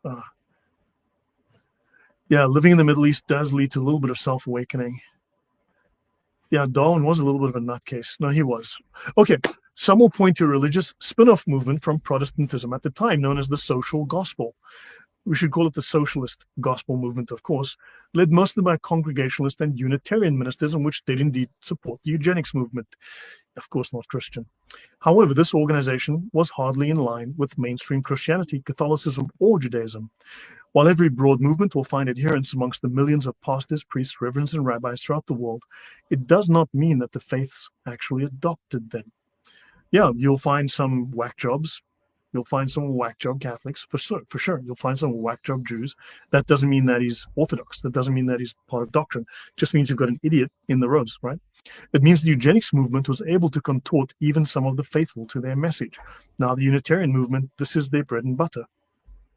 Likewise, the social gospel reconceived Christianity as being less about faith and salvation and more about ushering in the kingdom of God on earth through social reform and service, through socialist reform, socialism. You need some of that. The kingdom of God on earth. I believe Jesus said, my kingdom is not of this world, but these guys are making a utopia like the socialists do. I wonder if this is a bit of theocracy and a little bit of, maybe, who knows? Maybe if we just have the perfect laws, then we can have, like the Sharia, then we can have perfect behavior. Many social gospel adherents viewed eugenics as God's plan to reconcile the truths of science with the Bible. Now you understand what they mean by scientific Christianity, an interest in science. Yeah, we just need to kill off all those black people that are inferior and then kill off those genes, and then you'll have a perfect world because you'll have the most intelligent, because that's what Darwin was teaching. Oh boy, good grief, where's this going? This looks like genocide. Did Darwin help genocide? Yes, he did. Of course he did. Towards this end, Bible verses were reinterpreted and found to contain what had heretofore been secret eugenics messages. These Unitarians, they're so funny. They found secret eugenics messages, which means that we've got to remove from the population certain groups we don't like. Thus, in one minister's sermon, Noah's flood was God's own eugenics policy for eliminating a human race that had degraded. And those Christians, they got it all wrong. They are blasphemers. They get it all wrong. Maybe we got to get. Do you understand where this is going? Can you see the problem here with these people? Yeah. Yes. Yeah. Even Jeffrey Epstein was very pro-eugenics, very humble. Yeah, there's lots of issues going around. Darwin was a racist. Oh, certainly. Yeah. So, social justice gospel. Yes. So, yeah. So, can we see some of the issues that we have here? Can we see some of the issues here where you, once they've lost the tether of Christianity, these people go off the rails, right? This is where they've gone. Catherine, it should be noted that Muslims have their own form of Kabbalah. They've got their own version of it. They've actually spun off their own version ages ago. So, Michael Roos, Protestant wokeness. Moreover, some existing religions have been taken over by non-belief, the religion's unbelief, incorporating into already existing social structures. So one thinks, for instance, of the Unitarian Universalists. They deny the Trinity, but they used to be fervent believers in a deity. No more. Now we just get ethical principles. Yeah, like atheists. The inherent worth and dignity of every person, like atheists. Justice, equity, and compassion in human relations. Oh, they mean woke. Yeah, woke. Respect for the interdependent web of all existence of which we are a part. Woke. And that sort of thing, information taken from the Unitarian Universalist website. But this religiosity is certainly not to every non-believer's taste. Having given up Christianity, rather than tying ribbons on trees and hugging trees, and they would rather spend their Sunday mornings reading the papers and going out to brunch, because that's religious, I guess. I mentioned this article. This is well worth reading. It's actually very interesting. From, some interesting points the guy raises here. And let's continue. So that's just an interesting article. Now, this is Jonathan Lai Israel. He's written some very interesting books on this topic. I've already quoted him earlier, and he mentioned that the French Revolution and various other radical movements all involved Unitarians, these monotheists. Right? This is from the newhumanist.org, and he writes, Jonathan Israel states that the Socinians aimed for a complete elimination of religious authority. So you go from Socinians, who are heretics, all the way to atheists who are anti-Christian, directly anti-Christian. Both the Socinians and the early Unitarians were inspired by the notion of equality derived from their radical Protestant roots. Equality to equity. Yeah, the slippery slope. They advocated for political liberty, equality, and social justice, woke, viewing these as extensions of their theological beliefs. And that's a theocracy, because now they've got to take these ideas, these religious ideas, woke religion, and make them law, because men now have babies, apparently. This radical egalitarianism can be seen as a precursor to the political thought espoused by early Freemasons, who often viewed themselves as builders of a moral society free from both ecclesiastical, church authority, and monarchical oppression. Oh boy, Freemasons. Now I want to bring up Monsignor George F. Dillon, a Catholic priest, wrote a very interesting book, Grand Orient Freemasonry Unmasked, as the secret power behind communism. Did we say socialist justice anywhere? Anti-Trinitarianism, yes, denying how God presents himself to us in actual history. Take care, Rory. Let's see. Yeah, that's perfectly congruent, Catherine M. says.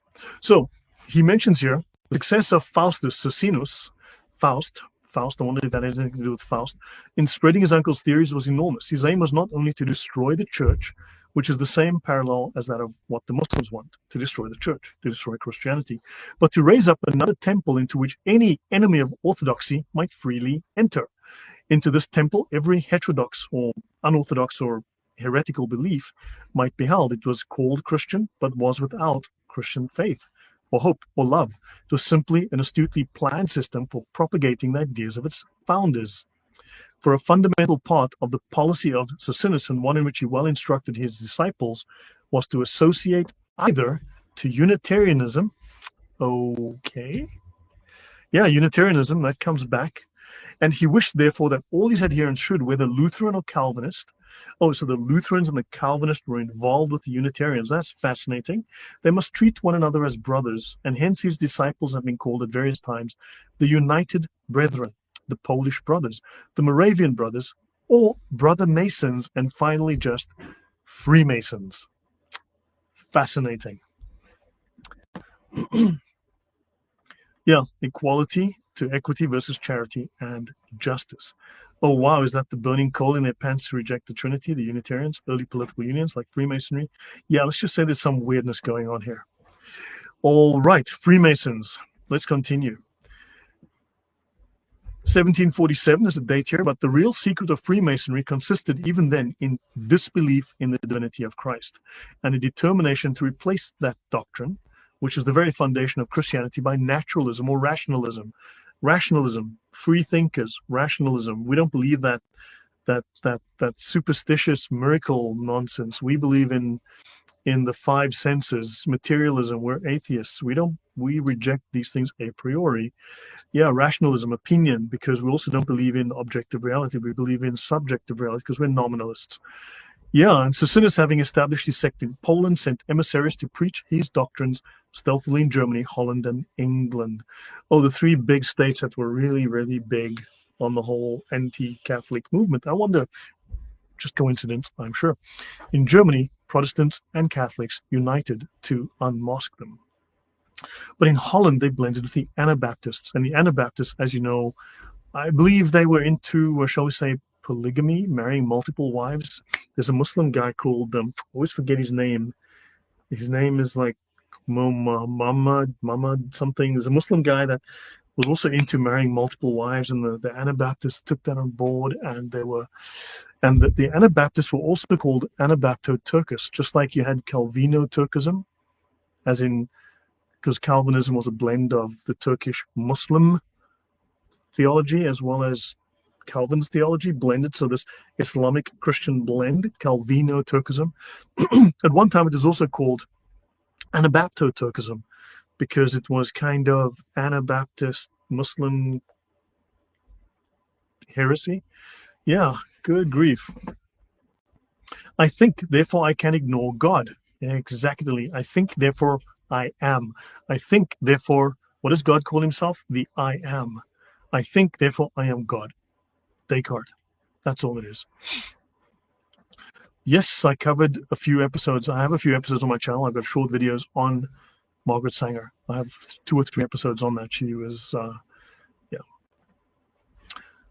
Ignatius says, synchronism of contradictions and personal opinions covered by the terms charity and unity and so on. Yeah, subjective interpretation because they're nominalists. That is kind of weird, isn't it? Did Lloyd announce it's his birthday? No, my birthday is September the 1st, just so by the way. Okay, so in Holland, they blended with the Anabaptists. So these Protestant sects all have become something less than Christian, let's just say. Let's continue. And the Abbé Lefranc believes that Oliver Cromwell was a Socinian. What did Oliver Cromwell do? Well, he destroyed all of the Catholic artwork. He was just like Calvin, just like the Muslims. He was just like the Taliban in Afghanistan that destroyed all the statues. It's exactly the same thing. It's exactly the same thing. Just like the Taliban won't allow icons, Oliver Cromwell was no different. Oliver Cromwell was a Socinian, devout Christian in other words, and he introduced Freemasonry into England. If he was a Socinian, we can easily understand how the secret society of Vicenza could have attractions for one of his anti-Catholic and ambitious sentiments. Yeah, now you know why they're all anti-Catholic, because they're all off the rails. He gave its members in England the title of Freemasons, and he invented the allegory of the Temple of Solomon, now so much used by Masonry.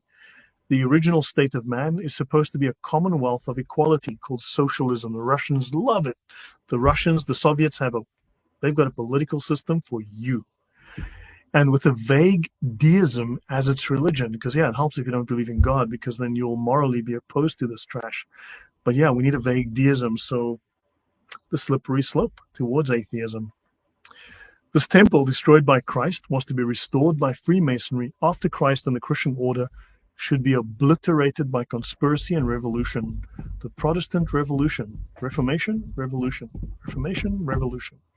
The state of nature was the Hiram Abiff, whose murder Masonry was to avenge, and which, having previously removed Christ, was to resuscitate Hiram by rebuilding the temple of nature as it had been before. And that's Grand Orient Freemasonry Unmasked, as the secret power behind communism, by Monsignor George F. Dillon from 1884. So, last few slides, 5 slides. Yeah, she said she was just advocating for women's reproductive rights and for socialism because she was a communist. Yes, total communist. Total communist. So let's see. Let me see if I've missed anything. Philip says, so many of these things sound similar because the devil has no ability to create. He just recycles heresies. Yes? Okay. So the roots of Unitarian Universalism trace back to Protestantism and liberal Christianity. More specifically, can be traced to Unitarianism and Christian Universalism. This is actually an article that Unitarian Universalists state that these traditions provide a deep regard for intellectual freedom, as in, don't tell me what to do. I'll think whatever the hell I please. Doesn't matter about facts and logic. And inclusive love, free love, 1960s. Remember that? Free love, 1960s? Free love, just jag everyone, anyone, anytime. Congregations and members seek inspiration and insight from all major world religions.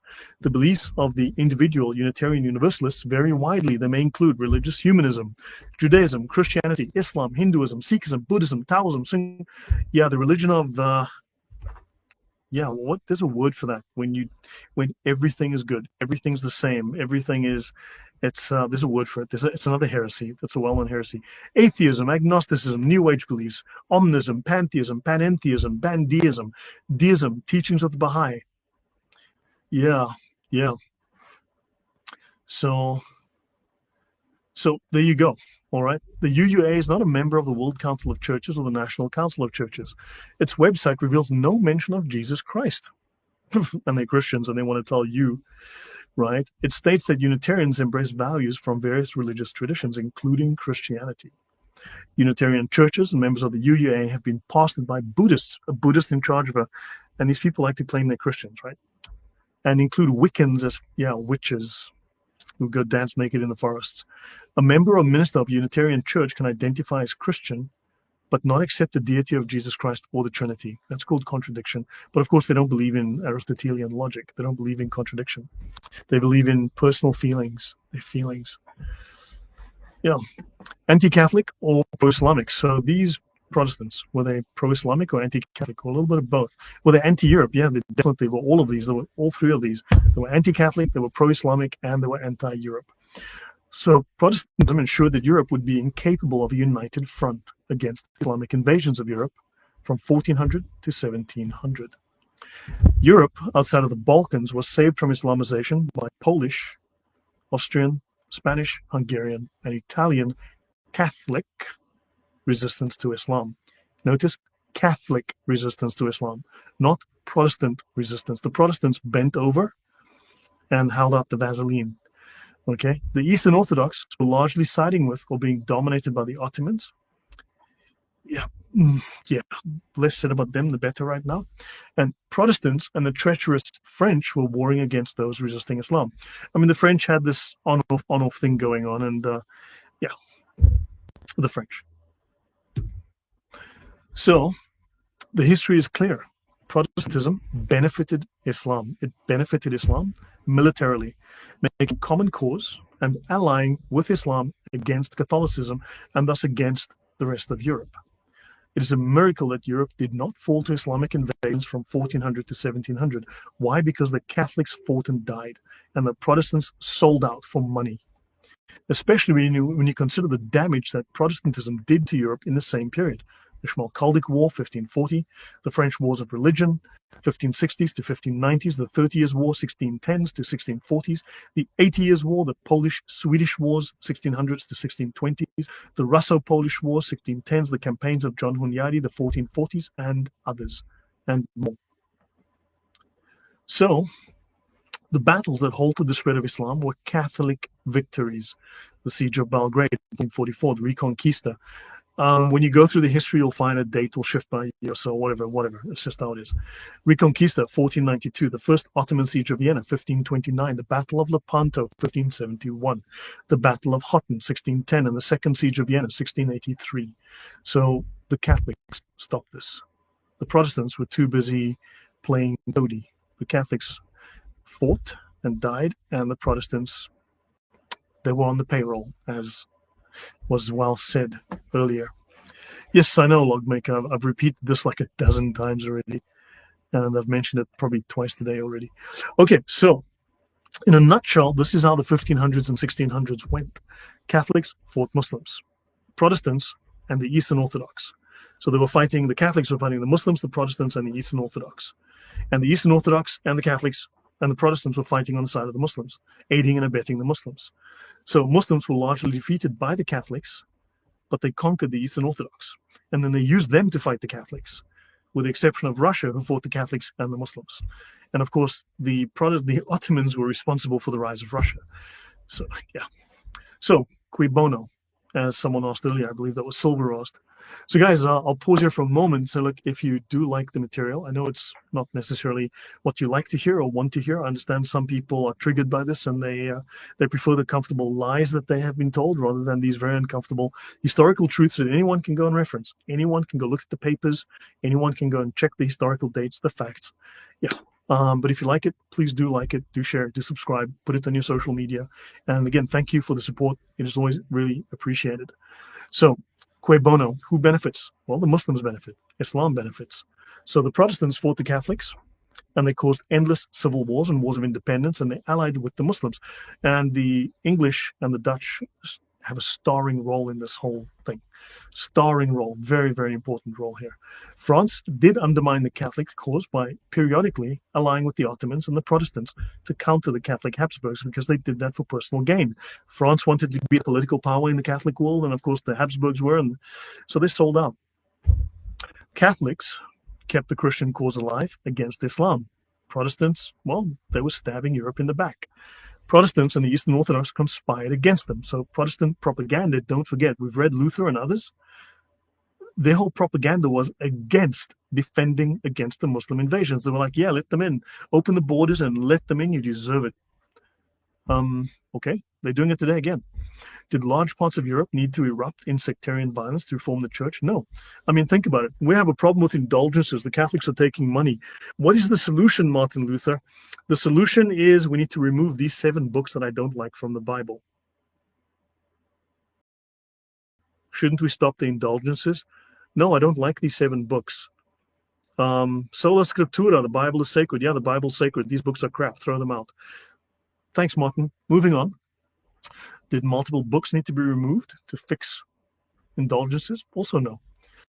Unitarian minister Samuel Clarke, who lived from 1675 to 1729, revised the Book of Common Prayer. He removed the Trinitarian Nicene Creed and references to Jesus as God. Theophilus Lindsay also revised the Book of Common Prayer to have a more tolerant, free Unitarian interpretation, private, personal, subjective, opinionated interpretation. Neither cleric was charged, oddly enough, because Protestantism allows heresy. Protestantism is extremely tolerant of heresy, even Islam, because maybe they make money. I don't know, maybe they got given money to do it. Under the Blasphemy Act, neither cleric was charged under the Blasphemy Act of 1697 in England that made it an offense for any person educated in or having made profession of Christian religion by writing, preaching, teaching, or advised speaking to deny the Holy Trinity. This is the Act of Toleration in 1689 that gave relief to English dissenters, but it excluded the Unitarians. Yeah, so it was okay for those guys to do, just like the Ottomans were doing for them back in the day. And what is odd is that this is modeled on the Sharia blasphemy laws. Are you surprised that blasphemy laws are making their way back in England? Because this is modeled on blasphemy laws that the Muslims used. It was in England back in the day, and it's coming back today. It is back today. Gabriel Hernandez says, I would say that Protestantism encourages heresy, whatever it takes to take the Catholic Church down. And that is exactly what they did. They were willing. Bubblegum Man. you can also fuck off. Okay, right. Now, let me continue. Okay, so you can actually read more about this on wikipedia.org, Wiki Unitarian Universalism. You'll find some interesting information about Unitarianism there. So my last couple of slides. This was kind of random. This was comments I was looking at in different YouTube videos and stuff. People were writing some completely random stuff. So obviously, I forgot to edit these. That's crazy. I forgot to edit these slides. Yeah, so I'll skip all this.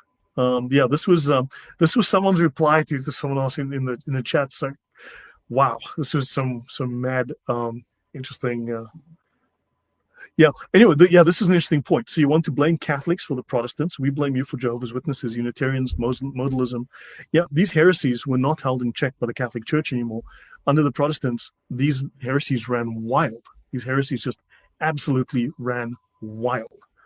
Okay, so, and of course he mentions here the Orthodox churches were founded by Mehmed the Conqueror and Gennadius Scholarius. Yes, how many churches did the Protestants found under the Ottoman rule? I mean, how many churches did the Ottomans encourage that were anti-Catholic?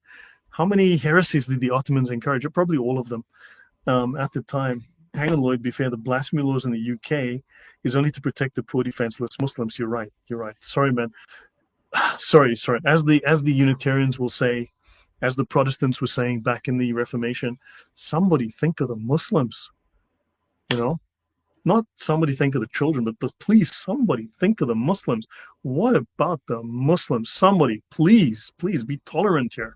You're not being tolerant of Islam, you bigots. Okay, so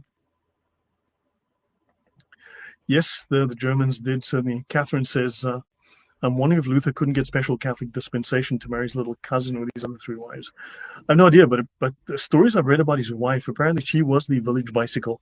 So when he was out and about doing his thing on, traveling to preach, apparently she was getting around. So, apparently so.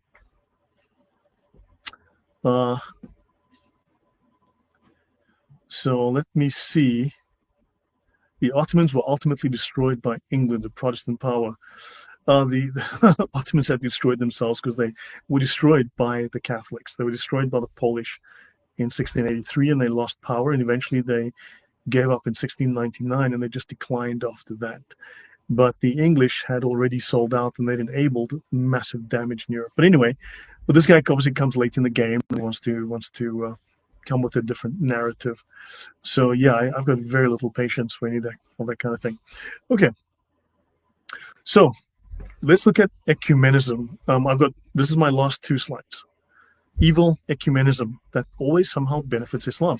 Now notice the Catholic Church does speak of ecumenism, and what little that I've looked into the topic, they speak of ecumenism in a social sense, but not in a religious sense, because you can't combine contradictories. You have to choose one. But they say, look, we need to find ways to get along socially, but I believe they make a distinction in terms of doctrine. They make a distinction in terms of what is religious doctrine, which is incompatible. Right?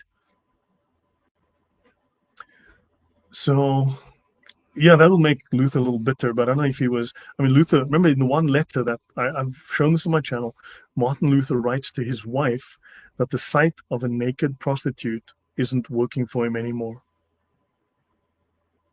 So he writes that seeing prostitutes naked is no longer having an effect on him. So he's writing to his wife to tell her this. I know, you tell me. So Calvinist Islam. Yeah, it looks like it. Calvino-Turkism referred to the approach of, so just the summary in the last 2 slides, refers to the approach of Transylvania towards the Ottoman Empire during the 16th century. This was labeled at the time as Calvino-Turkism or Anabaptismo-Turkism due to their relations with Islam. Yes, the Ottomans lasted so long because of the British and French. They were supported by them.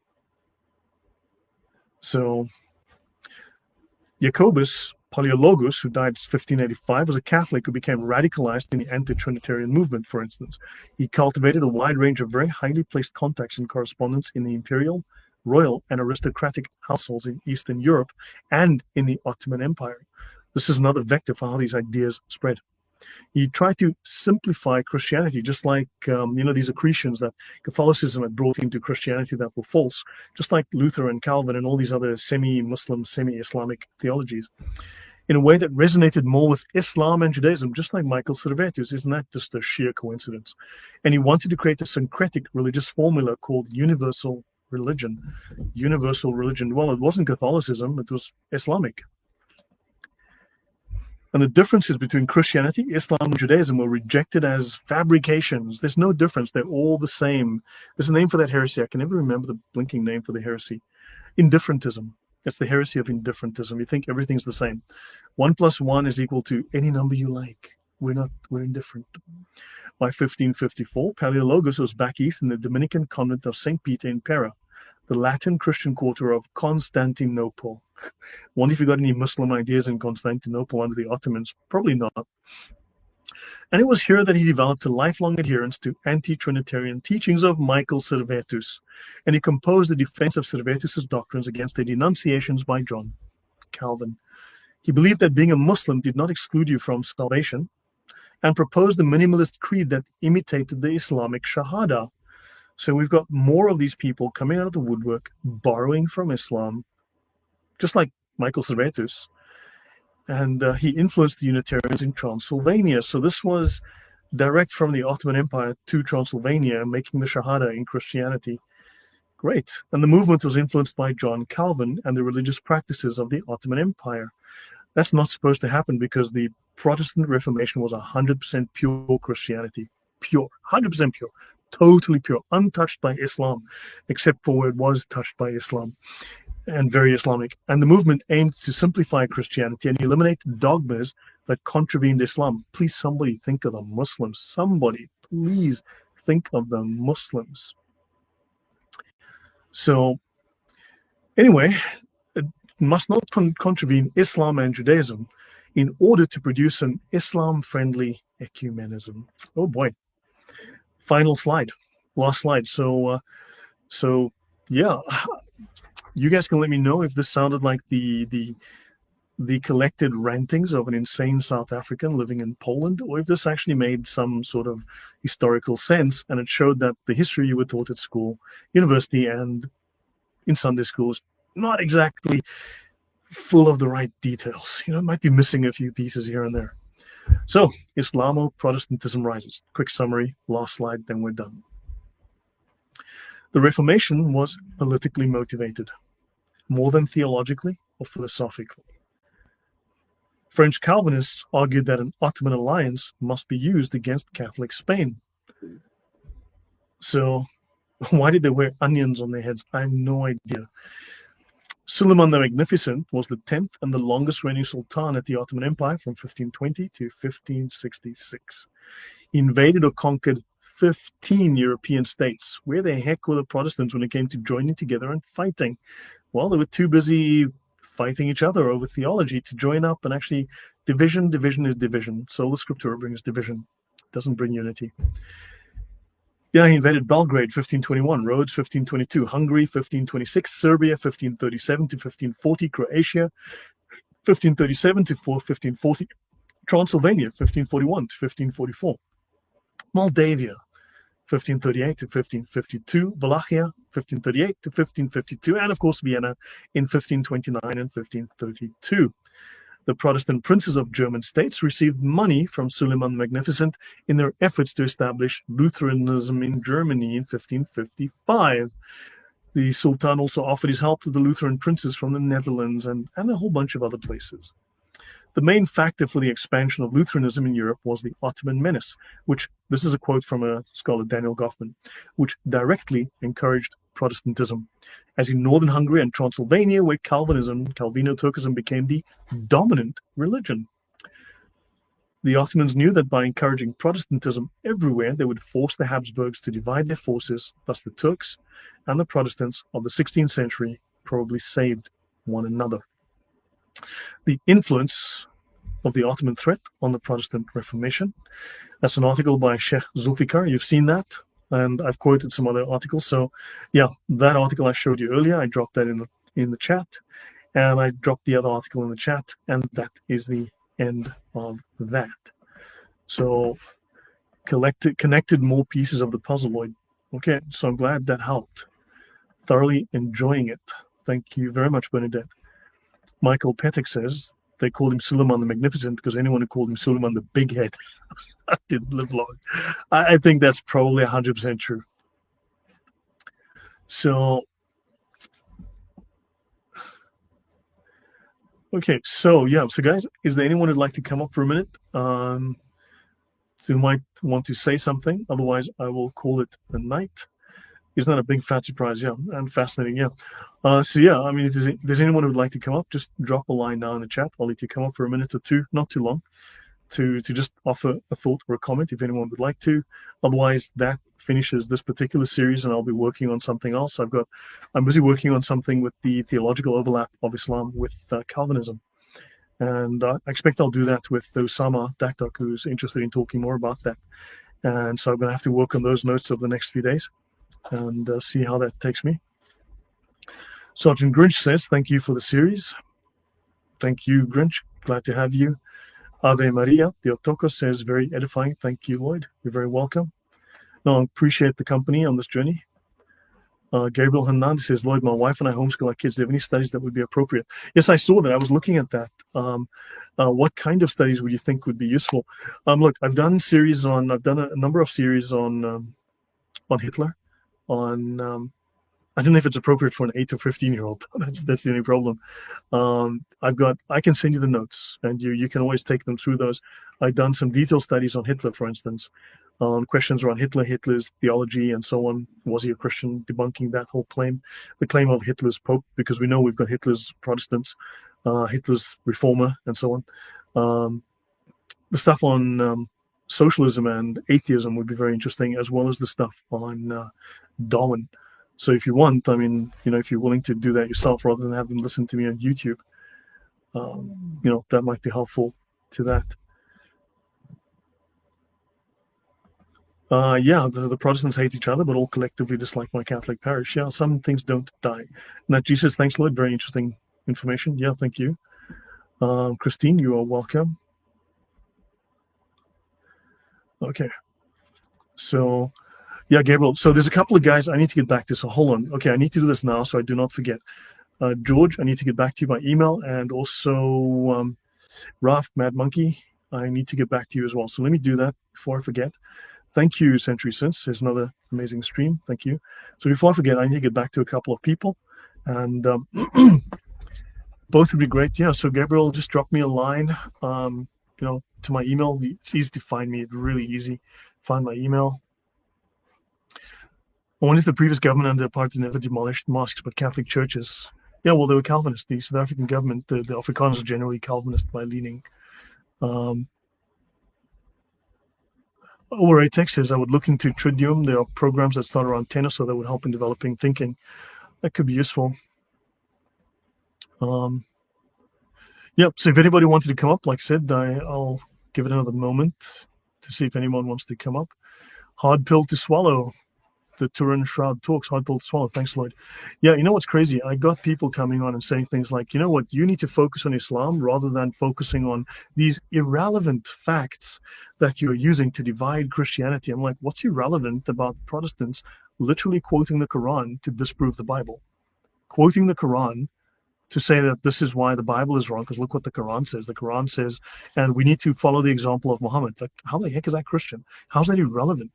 How is it irrelevant that Protestants are literally stabbing Europe in the back by helping, physically bringing an army to help the Muslims conquer Europe? How's that irrelevant? How is any of this irrelevant? I mean, it's like, it's a bitter pill to swallow. It's a hard pill to swallow, but should be introduced for 8th graders, I believe. It's too shocking to believe, yeah. So thank you for the information. Text says, I knew some, but only vague or surface level. Let's help flesh it out. Look, there's a lot more. I mean, I was amazed at just how much data there is.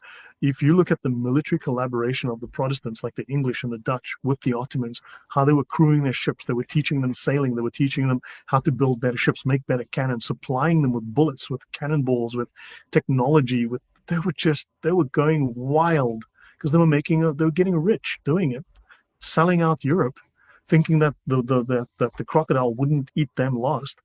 And they were crewing the ships. They were teaching this. They were the collaboration. It's like the Vichy French, World War II. They were collaborating with the Nazis. It's no different. How else does one see that? Yeah. Christianity is already divided. Most of the division today is thanks to what the Reformation unleashed. Yes, and that is true. That's incredible, and no one knows why. And no one knows why. I'm not sure of that. Yep. So no, thank you, Century Simpson. Thank you, everyone. So that's it from me. I guess I can call it a night here, and I'll work on some more stuff. I've got something on Darwin that I'm busy working on, and something on Calvin that I'll work on with Osama. So I should be with Osama tomorrow. And I need to finish my notes on Calvin and the Islamic alignment to show you how Islamic ideas are part and parcel of Calvin's theology. The way that he structured his Christianity is taken straight out of Sunni Islam, especially out of Hanbali fiqh. And the alignment with Ibn Taymiyyah with his ideas are just insane. It's just nuts. Yeah, war profiteers. Yeah, correct. The love of money is the source of all kinds of evil. Yes. Zeal says, thank you, Brother Lloyd. You never disappoint. So thank you. No, guys, thank you very much. I do appreciate all the support. And thank you for that. And I'm always much appreciated. It goes a long way, more than you'd realize. So yeah, guys, that's all I can share with you tonight. Do let me know in the chat. Sorry, do let me know in the comments how this has changed your view of the world, of history, and where do we go from here? Where do we go with this information? What do we do with it? How do we use it?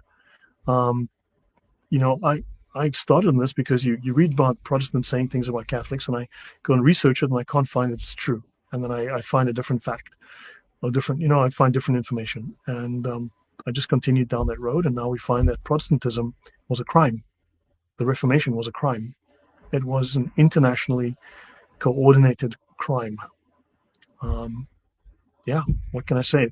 It was a collaboration with the enemy, and it undermined Europe for the sake of money, titles, and power. So Valentina already says, thank you, Lloyd. All this information is important. It's a pity that politicians don't hear and see what you and dominate.